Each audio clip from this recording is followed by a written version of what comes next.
इब्राहिम रईसी की tragic death के बाद ईरान में राष्ट्रपति का पद खाली है, जिसके लिए वहां पर इलेक्शन कंडक्ट किए गए हैं, जिसमें 4 कैंडिडेट ने राष्ट्रपति बनने की उम्मीदवारी जताई थी। पर दोस्तों, उनमें से किसी भी कैंडिडेट ने जरूरी 50% क्राइटेरिया कंप्लीट नहीं किया है। दोस्तों, ईरान में राष्ट्रपति बनने के लिए 50% वोट हासिल करने होते हैं, पर इनमें से 2 उम्मीदवारों ने सबसे ज्यादा वोट हासिल किए हैं। तो दोस्तों, कौन है वो 2 उम्मीदवार और कैसे होते हैं ईरान में राष्ट्रपति के चुनाव? दोस्तों, इस वीडियो में मैं आपको ईरान की पूरी इलेक्शन प्रोसेस समझाने वाला हूं, तो वीडियो को अंत तक जरूर देखिएगा। अस्सलाम वालेकुम व्यूअर्स, कमेंट में वालेकुम अस्सलाम जरूर लिखिएगा। दरअसल दोस्तों, जो टॉप 2 रैंकिंग पार्टिसिपेंट है वो है ईरान के सुप्रीम लीडर अली खामेनेई के करीबी और अमेरिका से परमाणु वार्ता करने वाले जलीली है। जलीली को 94 लाख यानी कि 38.6% वोट मिले हैं। और जो अभी टॉप पर चल रहे हैं वो है डॉक्टर मसूद को सबसे ज्यादा 1 करोड़ 40 लाख वोट मिले हैं, यानी कि 42.4%, पर 50% क्राइटेरिया से लगभग 7.5% वोट कम। दोस्तों, यहाँ जानने वाली बात यह है कि अब ईरान में 5 जुलाई को एक बार फिर टॉप 2 के लिए वोटिंग होगी। फिर उसमें से जिसको बहुमत मिलेगा वो ईरान का अगला राष्ट्रपति होगा। प्यारे दोस्तों, मैं जानता हूँ कि अभी आपके जहन में ये चल रहा होगा कि आखिर ईरान में राष्ट्रपति के उम्मीदवार कैसे खड़े होते हैं। क्या कोई आम आदमी भी ईरान में राष्ट्रपति बनने की रेस में शामिल हो सकता है क्या? तो चलिए इसको गहराई से समझते हैं। सबसे पहले होता है कैंडिडेट नॉमिनेशन। इलेक्शन के लिए कैंडिडेट को अपने पेपर सबमिट करने पड़ते हैं। ये प्रोसेस गार्डियन काउंसिल ओवरसीज करती है। ये ईरान में एक पावरफुल अथॉरिटी है और गार्डियन काउंसिल में जो मेंबर होते हैं उनका सिलेक्शन खुद सुप्रीम लीडर और जुडिशरी के चीफ करते हैं।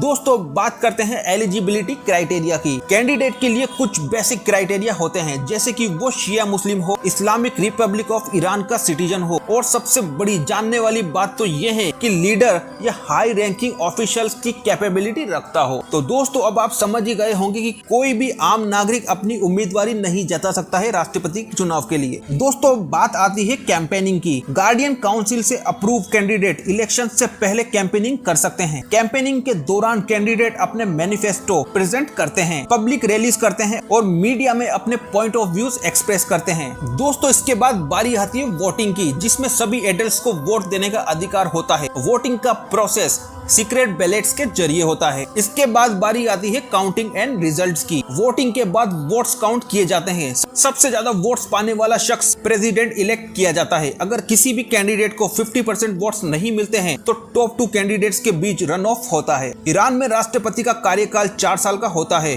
और एक प्रेसिडेंट सिर्फ 2 बार ही राष्ट्रपति बन सकता है। तो दोस्तों, मुझे उम्मीद है यहाँ तक तो आप समझ ही गए होंगे। अब बात करते हैं ईरान के राष्ट्रपति की पावर की। दोस्तों, ईरान का राष्ट्रपति गवर्नमेंट का हेड होता है। वो मिनिस्टर्स और कैबिनेट मिनिस्टर को अपॉइंट और डिसमिस कर सकता है। ईरान के राष्ट्रपति के पास पॉलिसीज बनाने, इकोनॉमी रिफॉर्म्स और डेवलपमेंट प्रोजेक्ट्स को एग्जीक्यूट करने की ताकत होती है। ईरान में राष्ट्रपति फॉरेन पॉलिसी और डिप्लोमेसी में इम्पोर्टेंट रोल प्ले करता है। वो इंटरनेशनल एग्रीमेंट साइन कर सकता है और दूसरे देशों के साथ बायलैटरल रिलेशंस मेंटेन करता है। पर ईरान की फॉरेन पॉलिसी में दोस्तों वीटो की पावर सुप्रीम लीडर के पास होती है। मतलब कि सुप्रीम लीडर ही ईरान की फॉरेन पॉलिसी डिसाइड करता है। अब बात करते हैं नेशनल सिक्योरिटी की। ईरान का राष्ट्रपति नेशनल सिक्योरिटी काउंसिल का मेंबर होता है और नेशनल सिक्योरिटी को शेप करने में हेल्प करता है। पर यहाँ भी मिलिट्री पर डायरेक्ट कंट्रोल सुप्रीम लीडर का ही होता है। दोस्तों, आखिर में बात जलीली और डॉक्टर मसूद की भी कर लेते हैं। आखिर कौन है ये दोनों?